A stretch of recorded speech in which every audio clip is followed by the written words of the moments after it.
County in southeastern New York, West Central Suffolk County in southeastern New York, Queens County in southeastern New York, South Central Westchester County in southeastern New York, New York County in southeastern New York, Bronx County in southeastern New York, until 5:15 p.m.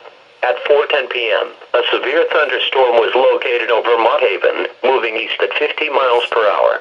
Hazard, 60 miles per hour wind gusts. Source, radar indicated. At 3:45 p.m. a tree was reported down on North Avenue in Westfield, New Jersey. Impact, expect damage to roofs, siding, and trees. Locations impacted include New York, Oyster Bay, Huntington, Yonkers, Stamford, New Rochelle, Glen Cove, Garden City, Mineola, Rye, Westbury, Great Neck, Northport, Comac, Syosset, Midtown Manhattan, East Tremont, Mott Haven, Flushing, and Huntington Station.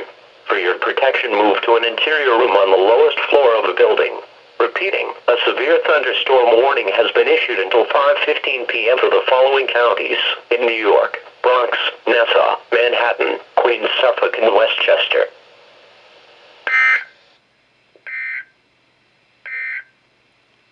Severe thunderstorm watch number 383 remains in effect until 7 p.m. for the following counties